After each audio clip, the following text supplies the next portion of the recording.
ahora con ustedes, el gran conferencista evangelista, Pedro Abreu, con un mensaje cristiano de paz, amor y felicidad, para el fortalecimiento espiritual de nuestras vidas. Bendiciones. Buenas noches, estimados hermanos y hermanas. Agradecemos al Señor la vida que nos ha regalado y la oportunidad de volver a este lugar con el propósito de escuchar la voz de Dios y con el anhelo en nuestros corazones de hacer su santa y divina voluntad.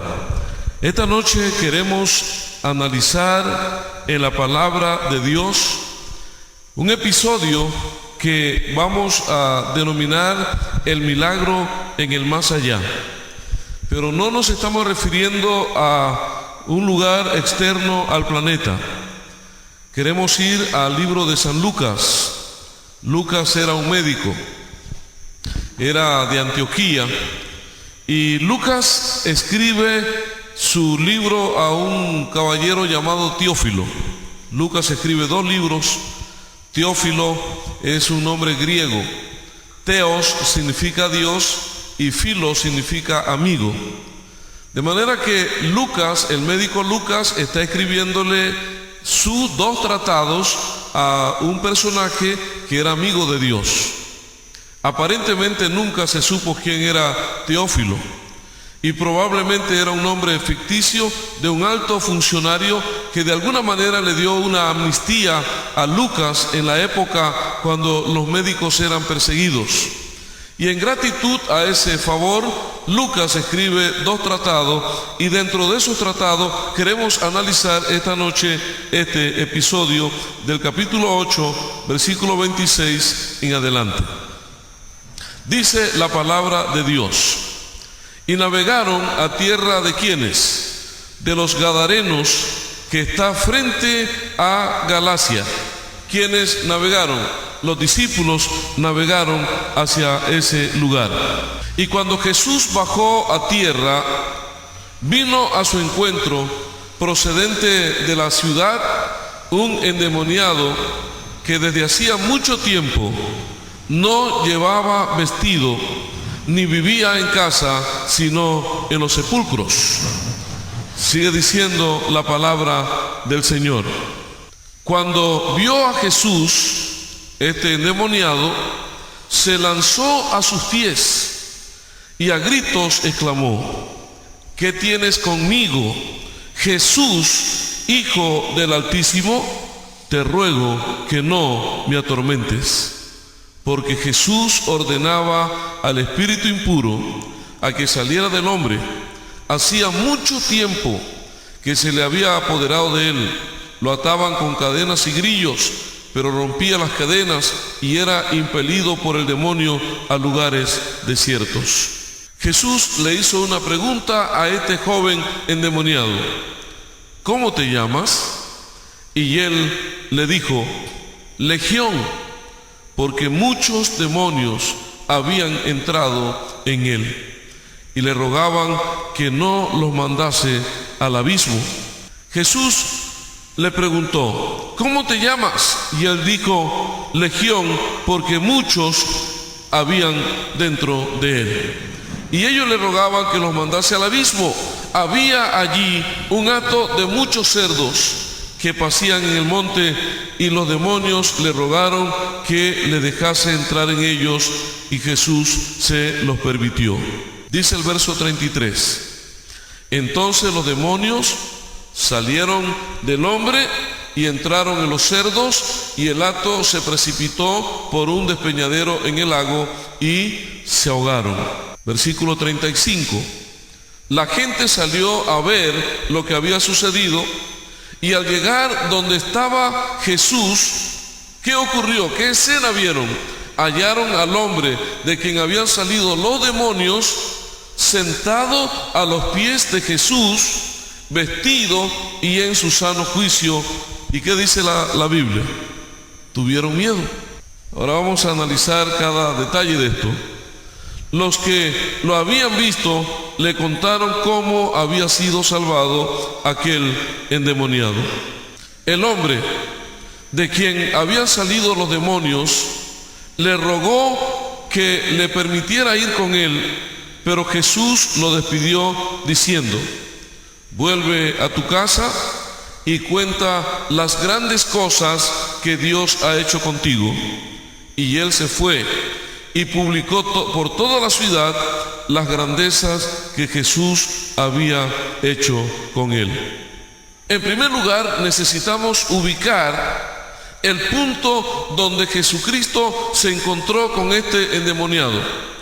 La ubicación de Gadara, porque era la ciudad de los gadarenos. Gadara era una ciudad griega que pertenecía a la Decápolis, o sea, según el historiador Josefo y Eusebio nos cuentan que estaba a unos 9.5 kilómetros al sudeste del mar de Galilea. Por lo tanto, se la ha identificado como un case que está al sur del río Yarmuk, y su territorio se debió haber extendido hasta el mar de Galilea, como lo indica el incidente en el que Jesús liberó a un gadareno poseído por demonios. Esta Gadara no se debe confundir con la ciudad de Gadara o Gador, que era la capital de Perea en el Siac que se menciona en el Nuevo Testamento. Allí la ubicación de Gadara se encuentra en Perea, y Perea significa el país del más allá. Está entre el Jabot y el Arnor, al otro lado del Jordán. Esa es la ubicación donde Jesús se trasladó y se encontró con este joven endemoniado. ¿Quién es un endemoniado? ¿Cuáles son las características? ¿Cómo podemos entender lo que es una persona endemoniada? De acuerdo con el cuadro que presenta el Nuevo Testamento, cuando poseían a los hombres se producían enfermedades que hoy generalmente se las asocia con problemas mentales.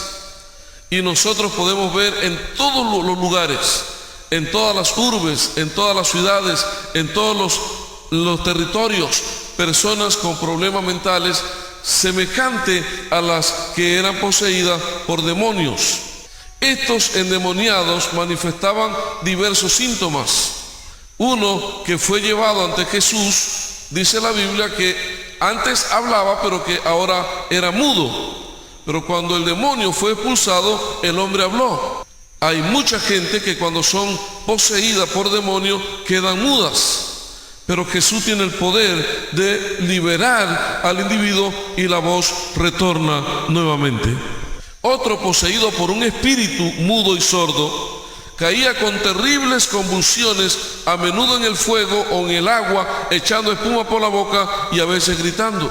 Estas son las características de una persona poseída o de una persona endemoniada, según los relatos del Nuevo Testamento. Otro era impulsado por demonios a apartarse de los hombres y a correr desnudo entre las tumbas. Era otra característica de una persona endemoniada. Y viene ahora la gran pregunta: ¿cómo se inicia la posesión demoníaca en una persona? Las prácticas espiritistas de cualquier índole son peligrosas. Son una senda o una vereda o un camino o una calle llena de explosivos. Son bombas de tiempo que estallan en el momento en el que menos nosotros esperamos. El espiritismo es la obra maestra del engaño. Es la mentira más fascinante y de más éxito de Satanás. ¿Qué cosa? El espiritismo es la obra maestra del engaño, es la mentira más fascinante y de más éxito de Satanás. Queremos analizar algunos textos del Antiguo Testamento sobre estos incidentes, de los consejos que Dios da sobre las prácticas espiritistas, sobre la magia negra y sobre la magia blanca y todo lo que tiene que ver con esto. Levítico 19:31 dice la palabra de Dios: no acudas a los médium ni a los espiritistas, no los consultéis contaminándoos con ellos, yo soy el Eterno vuestro Dios. ¿Cómo una persona puede ser poseída? acudiendo a los medios y a los espiritistas. Usted dirá, ¿y qué es eso de los medios y qué es eso de los espiritistas? Vamos a usar otros términos que después encontraremos en la Biblia. A los hechiceros o a los brujos, a los curanderos, como el nombre que se le ha ido modificando en el transcurrir del tiempo, a los astrólogos. La Biblia dice que no debemos acudir a ellos, porque estamos caminando por una senda llena de explosivos, que son bombas de tiempo que estallan en el momento cuando menos nosotros esperamos. Dice Isaías capítulo 8 y el versículo 19: cuando os digan que consultéis a los médium y espiritistas, que susurran y chuchichean, responded: ¿no consultará el pueblo a su Dios? ¿Por qué consultar a los muertos? ¿Por quiénes? ¿Por los vivos? Hay centros espiritistas donde si a usted se le extravió un documento importante y el único que sabía de ese documento era un pariente suyo que murió, usted va a ese centro espiritista y ellos hacen aparecer la figura y la voz del ser querido suyo, y él habla con usted y le indica dónde está el documento que usted necesita. Pero ¿qué dice la Biblia? ¿No consultará el pueblo a su Dios? ¿Por qué consultar a los muertos por los vivos? Y el que sale a hablar con usted no es su pariente, es el que conoce todo lo que ocurre en este planeta. Son los demonios, es Satanás mismo, el enemigo de Dios, la obra maestra, exitosa, la obra maestra del engaño, que es el espiritismo que Satanás utiliza. Satanás, hermanos y hermanas, se está esforzando al máximo para introducir sofisterías espiritistas y para engañar las mentes. Cada seguidor de Cristo debe vestirse ahora con toda la armadura de Dios y pelear valientemente contra la intromisión del poder de las tinieblas. No sean nuestros soldados sorprendidos durmiendo en sus puestos. El mundo ha de ser amonestado. Los magos de los tiempos paganos tienen su contraparte en los medios espiritistas, los clarividentes y los adivinos de hoy día. Si se descorriera el velo ante nuestros ojos, podríamos ver a los ángeles malignos empleando todas sus artes para engañar y destruir. Usted acude y le leen la mano y usted dice: ¿qué hombre más inteligente? Los demonios llegaron y le revelaron: este individuo se llama fulano de tal y esta es su historia, dile la historia. ¿Y quién no sabe su historia? No hay que ser Satanás para conocer su historia. Si usted vive aquí en esta área, todo el mundo sabe lo que usted hace. Y hermanos y hermanas, pero los demonios vienen al medio espiritista, al hechicero, y le revela, y entonces empieza a manifestarle su pasado, su historia. Y usted cree que salió ahora con conocimientos extraordinarios y simplemente usted está jugando con su vida. Está caminando por una senda llena de explosivos. Analicemos ahora la situación del endemoniado gadareno. Este hombre del relato de alguna manera estaba involucrado en asuntos misteriosos. De alguna manera estaba leyendo ciertos libros que contenían esos misterios. La posesión demoníaca no se da de la noche a la mañana. Es un proceso de tiempo en la vida de cada persona, independientemente de su posición social. No solamente los que tienen educación o no tienen pueden caer en esta problemática. Esto no ocurre de la noche a la mañana. Es un proceso en la vida y es una maquinación del enemigo para inducirlo en esta senda peligrosa. La mente de este pobre doliente había sido oscurecida por Satanás, pero en presencia del Salvador, un rayo de luz había atravesado las tinieblas. Se sintió incitado a desear estar libre del dominio de Satanás, pero el demonio resistió al poder de Cristo. Y cuando el hombre trató de pedir auxilio a Jesús, el mal espíritu puso en su boca las palabras y el endemoniado clamó con la agonía del temor. Comprendía este joven endemoniado parcialmente que se hallaba en presencia de uno que podía librarle, pero cuando trató de ponerse al alcance de esa mano poderosa, otra voluntad le detuvo. Las palabras de otro fueron pronunciadas por su medio. Era terrible el conflicto entre el poder de Satanás y su propio deseo de libertad.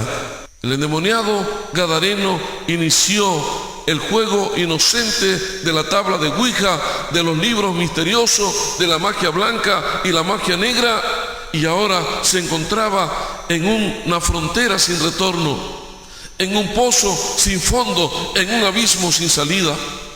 Ahora era poseído totalmente por poderes sobrenaturales, y allí se encontraba en Gadara. Al inicio era el terror de la comunidad. No era la historia clásica del hombre del petate o del hombre sin cabeza. Era la realidad de un joven que causaba el terror dentro de la comunidad. Lo amarraban con grillos y cadenas, y cuando era posesionado rompía los grillos y cadenas. Era impelido por el demonio, se soltaba, se escapaba con una fuerza sobrenatural. La historia sagrada indica que su lugar de habitación, su hogar, su casa era el cementerio, y por allí se paseaba desnudo en todas las áreas. Había perdido la vergüenza porque ya no tenía poder sobre su voluntad. Su carácter simplemente era una caricatura, era una masilla, porque el carácter, según los estudiosos de esta materia, es la huella indeleble y la nota perdurable que se imprime en la vida. Es el sello, es la forma, es el fondo, es lo que el hombre es. Pero este caballero simplemente era una caricatura de ser humano. Se paseaba por los diferentes lugares, pero no tenía metas, no tenía blancos, no tenía ideales, no tenía objetivos en la vida. Simplemente estaba viviendo para ocupar un espacio. Y lo peor aún, no tenía la capacidad de tomar una decisión porque había empeñado su voluntad, su dominio, su gobierno estaban siendo controlados por fuerzas y poderes sobrenaturales. Pero amado hermano y hermana, Jesucristo, que siempre llega en el momento oportuno, que siempre llega en el lugar apropiado, en el momento cuando tú y yo necesitamos y clamamos por liberación, Jesucristo siempre llega. Y Jesucristo llegó y se encontró con este endemoniado, y como todo una persona que conoce de las preguntas estratégicas que hay que hacerle a un individuo, no importa la situación. Cuando un paramédico llega a un accidente y el individuo tuvo el accidente y hay un brazo por allá y una pierna por acá, ¿cuál es la pregunta que el paramédico va a hacer? ¿Cómo está? ¿Cómo se siente? Y no hay un brazo y no hay una pierna. El endemoniado está desnudo. No se sabía cuál era su color, no se sabía cuál era su olor, no se sabía nada, porque este caballero era la lacra de la sociedad. El Señor Jesús le preguntó: ¿cómo te llamas? Y él dijo: Legión me llamo, porque somos muchos. Ese era un término militar para la principal división del ejército romano en tiempos del Nuevo Testamento. Una legión estaba compuesta de unos 6.000 hombres, con una unidad menor de caballería de 120 jinetes. Los soldados regulares eran ciudadanos romanos, pero a cada legión se añadía un número más o menos similar de fuerza auxiliares compuesta por provincianos. Cuando el Señor Jesús habla con este hombre, hay otros que hablan por él. Los demonios no se resistieron a la presencia de Jesús y le pidieron a Jesús y le rogaron a Jesús que no los mandase al abismo. ¿Será que los demonios saben lo que es abismo? ¿Lo que es el abismo? ¿Cuál era la terminología que estaban manejando los demonios con Jesús? ¿Y por qué la solicitud de que todavía no los mandase al abismo? Segunda de Pedro capítulo 2 y el versículo 4 dice la palabra: porque si Dios no perdonó a los ángeles que pecaron, sino que los arrojó ¿dónde? Al abismo, a prisiones tenebrosas, para ser ¿qué? Reservados para el juicio. Miren lo que están pidiendo los ángeles: por favor, no nos lances al abismo, porque en el abismo quedan inhabilitados para engañar, para cautivar, para mentir, para seducir, para obstaculizar la decisión y tomar el control y la voluntad de los seres humanos. Apocalipsis 20 del 1 al 3 dice la palabra: entonces vi un ángel que descendió del cielo con la llave ¿de qué? Del abismo, y una gran cadena en su mano. ¿Qué más dice la palabra del Señor? Entonces arrojó al abismo, lo encerró y lo selló para que no engañe más a las naciones hasta que se cumplan 1000 años. Después tiene que ser suelto por un poco de tiempo. Dice la palabra que un día Satanás y los demonios serán encerrados en el abismo por 1000 años. Solo durante ese periodo no podrán engañar absolutamente a nadie. ¿Y por qué no podrán engañar a nadie? Porque ya usted no estará más en este mundo para ser engañado, seducido. Usted estará viviendo con Jesús por 1000 años en el reino de los cielos. Y el resto de la población no existirá, porque Jesús ya vino a buscar a su pueblo, y los demás que no quisieron tomar la decisión de seguirle morirán con el resplandor de su venida, y Satanás será arrojado al abismo por 1000 años. Amados hermanos y hermanas, nunca veremos ni comprenderemos la profunda angustia de los sufrimientos del Inmaculado Cordero de Dios hasta que palpemos cuán hondo es el abismo del cual hemos sido rescatados. Qué atroz es el pecado del cual la humanidad es culpable, y por fe nos apoderamos del perdón total y completo. Nunca entenderemos hasta cuando descubrimos mediante el Señor Jesús del abismo en que el Señor Jesús nos ha sacado, de ese poder que quería rodearnos para impedirnos la salvación, el perdón, la sanidad. Solamente cuando rendimos nuestra vida al Señor Jesús comprenderemos todo lo que el Señor ha hecho por ti y por mí. Legión me llamo, dijo el endemoniado. ¿Cuántos demonios habían en este hombre?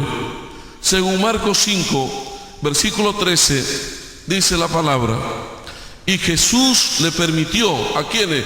A los espíritus meterse en los cerdos. Y estos espíritus salieron y entraron en los cerdos, que eran como ¿cuántos? Como 2000. Y la piara de cerdos se lanzó al mar desde un despeñadero, y en el mar se ahogaron. ¿Cuántos demonios estaban dentro del endemoniado? Dice que como 2000. Podían ser más, podían ser menos, pero eran como 2000. Hermano, hermana, si un solo demonio nos destruye, 2000, ¿qué creen que pueden hacer 2000 demonios? Nos absorben totalmente nuestra voluntad. Si un demonio, el demonio de la mentira, que no puede terminar el día sin que usted haya mentido unas 10, 15, 30 veces, 50 veces, y que lo hace de una forma espontánea y natural. Llega el cobrador y usted no tiene el dinero y se esconde y le dice al niño: dile al cobrador que yo no estoy, y usted está. Y el niño corre y le dice al cobrador: manda a decir mi mamá que no está. Y hermanos y hermanas, allí inicia, y usted piensa que usted mintió porque es una mentirita blanca.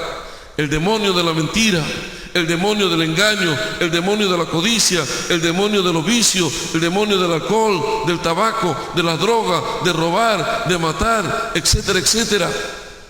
Un joven había matado a 14 personas en Brasil, y cuando lo atraparon, él dice que no había matado a nadie, que él no era el que mataba a nadie, que habían poderes en él sobrenaturales que lo inducían a matar. Y es que Satanás vino para matar, para mentir, para robar, para hurtar y para engañar. Y Jesucristo vino para que tú y yo tengamos vida y la tengamos en abundancia. Amado hermano y hermana, hay una lucha antagónica donde tú y yo no somos menos espectadores, sino que estamos involucrados en este gran drama que se está liberando entre el bien y el mal. El Señor Jesús encontró a este hombre totalmente abandonado, totalmente poseído, sin dirección. Y quiero que tú reflexiones sobre estos dos pensamientos que voy a utilizar. Satanás controla toda mente que no se halla en forma decidida bajo el gobierno del Espíritu de Dios. ¿Qué dice esta cita?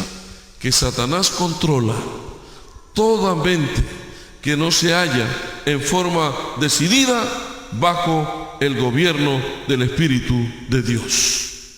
Para servir a Dios hay que tomar una decisión. Para servir a Satanás simplemente hay que decidir no servir a Dios y automáticamente le estamos sirviendo. Porque no podemos servir dos señores. O servimos a uno o servimos al otro, y estamos obligados a servir a uno de los dos. Pero para servir a Dios necesitamos tomar una decisión. Pero para servir a Satanás simplemente necesitamos decidir no servir a Dios y automáticamente le estamos sirviendo. Toda mente, Satanás controla toda mente que no se halla en forma decidida bajo el gobierno del Espíritu de Dios. Esto es profundo. No podemos ser neutrales. No existe la neutralidad en este mundo de conflicto entre el pecado, entre el bien y entre el mal. O simplemente Dios controla su mente y su vida y lo protege para bien suyo, o simplemente Satanás tomará el control suyo y mío. Este otro pensamiento es importante.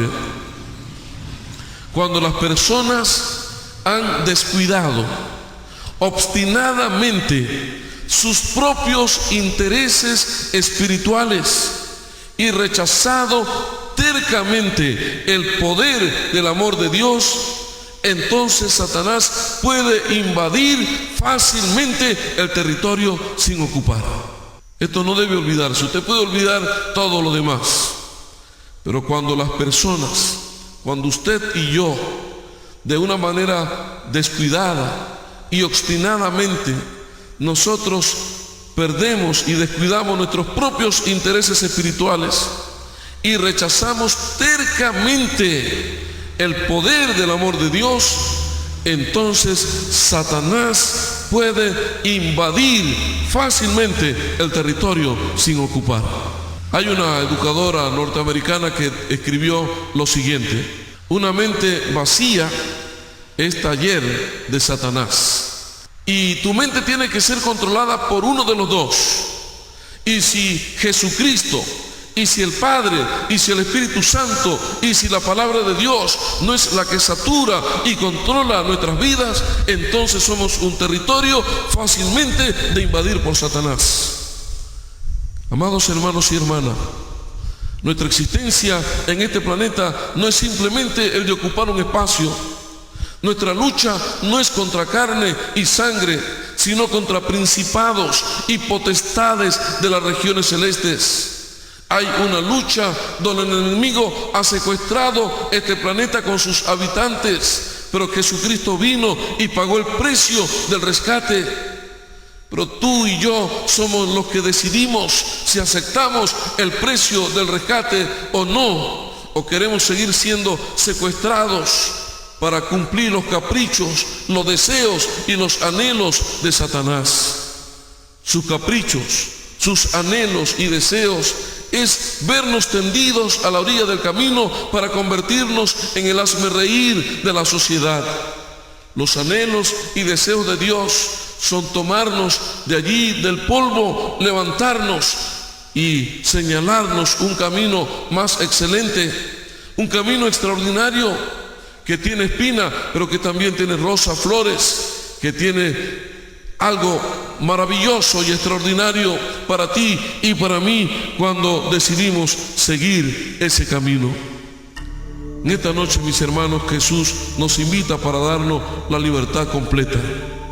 Si el Hijo os libertare, seréis verdaderamente libres. Si Jesús no te puede libertar, entonces no hay nadie que puede hacerlo. Pero si tú permites que Él te dé la libertad, entonces seremos verdaderamente libres.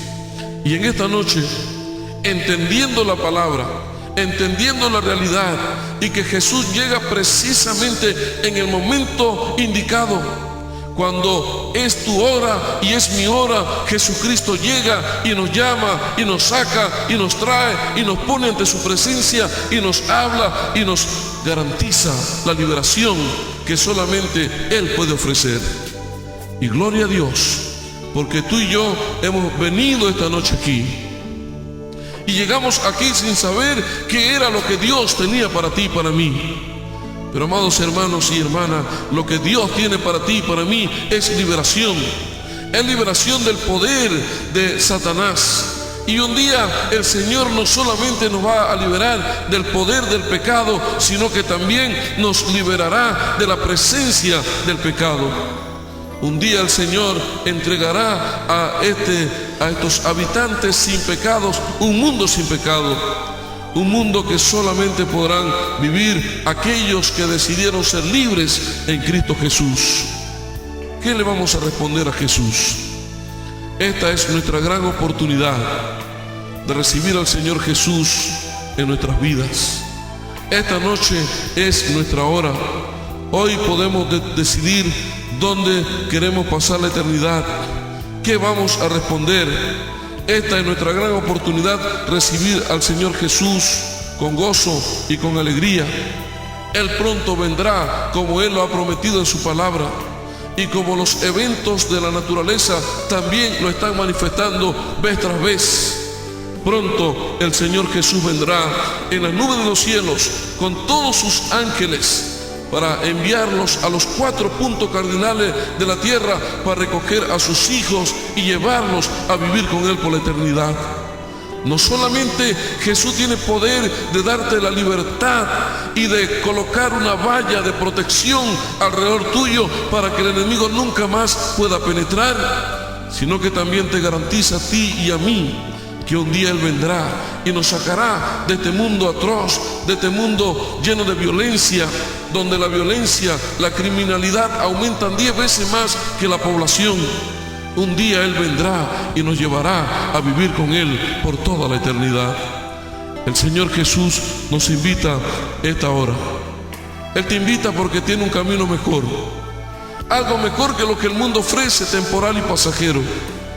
Cosas que ojo no vio, ni oído oyó, ni han subido al pensamiento del corazón del hombre, son las que Jesús tiene preparada para ti y para mí. Pero para esto se requiere valor, se requiere atrevimiento y fortaleza, porque ese es el espíritu que predomina y caracteriza a los hombres y mujeres de verdad en momentos decisivos. Estimado hermano y hermana, Blondín, como le llamaban a aquel gran joven, cruzaba a través de un delgado cordón sobre las cataratas del Niágara. Lo hacía cubierto el rostro, transportaba una carretilla freía huevos en medio de ese hilo de las cataratas del Niágara dentro de la carretilla. Lo hacía todas las veces que él quería. Y un día de tantos, no había más espacio para que la gente contemplase la hazaña de este caballero llamado Blondín. Y Blondín iba a iniciar la travesía. Pero antes de iniciar hizo una pregunta a todos los asistentes. Señores, ¿cuántos de ustedes creen que yo tengo la capacidad de cruzar sobre este delgado cordón sobre las cataratas del Niágara? Y toda la gente contestó a coro: creemos, Blondín, que tú puedes. Luego eso obligó a Blondín a hacer una segunda pregunta: ¿cuántos de ustedes creen que yo tengo la capacidad de llevar a uno de ustedes sobre mis hombros mientras cruzo a través de este delgado cordón sobre la catarata del Niágara? Y la gente gritó: creemos, Blondín, que tú puedes. Y ahora hubo una tercera pregunta. La tercera pregunta fue: ¿quién de ustedes se atreve a subirse sobre mis hombros para que yo lo traslade a través de este delgado cordón hacia el otro extremo de las cataratas del Niágara? Y ahora hubo un gran silencio. 5, 10, 15, 20 minutos y nadie era capaz de defender sus convicciones. Porque hay personas que sus convicciones son tan sólidas como una burbuja y tan firmes como la arena del mar. Y las convicciones sólidas como burbuja y firmes como la arena del mar nunca nos permitirán vivir en la Canaán celestial. Porque se necesita valor, atrevimiento y fortaleza, porque ese es el espíritu que predomina y caracteriza a los hombres y mujeres de verdad en momentos decisivos. Después de 30 minutos un joven se levantó y dijo: Blondín, yo creo que tú puedes transportarme sobre tus hombros en este delgado cordón hacia el otro extremo de las cataratas del Niágara. Y Blondín dijo: si tú crees que puedo, ven. El joven subió. Blondín tomó la carretilla, se cubrió el rostro y lo transportó hacia el otro extremo. Amado hermano y hermana, en esta noche Jesús también nos llama. No hay méritos, no hay poder, no hay privilegios. Lo único que tenemos es una vida de pecado, de flaqueza y debilidades, llena de inclinaciones hacia el mal, donde el enemigo nos ha rodeado vez tras vez. Pero en esta noche, precisamente en este momento, siendo tu hora y mi hora, el Señor promete darnos la libertad. Y solamente tú tienes que ponerte en pie en esta noche. Y no te vas a comprometer con seres humanos, sino que vas a clamar al que tiene poder sobre el mar y sobre los demonios. El que dijo: simplemente produzca la tierra hierba verde, y la tierra produjo hierba verde. El que dijo: produzca los mares peces según su especie y monstruos marinos, y la tierra produjo, el mar produjo peces y monstruos marinos y todo lo que conocemos. Él tiene poder para tomar tu vida y mi vida así como están hoy y retornarnos a nuestra casa llenos de esperanza, de fe, de seguridad y convicción de que un día viviremos con Jesús por toda la eternidad. ¿Cuántos quieren ponerse en pie esta noche para que oremos y para que el Señor selle la decisión tuya y mía en el reino de los cielos? Y queremos decirle a Jesús: quiero ser libre esta noche por tu poder y tu amor. ¿Cuántos quieren estar de pie? Que queremos orar. Gloria, alabado y glorificado sea el nombre santo de nuestro Dios. Vamos a orar. Dios y Padre nuestro, esta noche tú nos has hablado a nuestra mente y a nuestro corazón, y no podíamos hacer otra cosa menos que responder a tu llamado. Queremos ser libres total y completamente. Queremos un día vivir contigo por la eternidad. Padre bendito, sella la decisión que hemos tomado en el reino de los cielos. Cuando los demonios vienen para inducirnos al pecado, a los vicios, a la mentira, a todo lo que te desagrada, pero que hace feliz a Satanás, tú puedas descender con tus ángeles y colocar una valla de protección a nuestro alrededor para que el enemigo quede vencido y derrotado, y para que tu nombre en nuestras vidas sea honrado y glorificado. Padre nuestro, te entrego a cada uno de los que está esta noche aquí. Tú conoces su historia, conoces sus lágrimas, su sollozo, sus alegrías, su tristeza, su flaqueza, su fortaleza. Séllalos con tu espíritu para el día de la redención y permite, Señor, que al retornar a nuestros hogares regresemos con la convicción de que hemos estado ante tu presencia, que ahora te pertenecemos y que nunca más el enemigo tomará lugar en nuestras vidas, porque los que son tuyos, nadie, absolutamente nadie, los arrebatará de tus manos. Gracias, Señor. Cuídanos, y si tú nos das permiso de levantarnos mañana, queremos volver con nuestra familia, amigos y vecinos para seguir gozándonos en tu presencia, porque oramos en el nombre del Padre, del Hijo y del Espíritu Santo. Amén.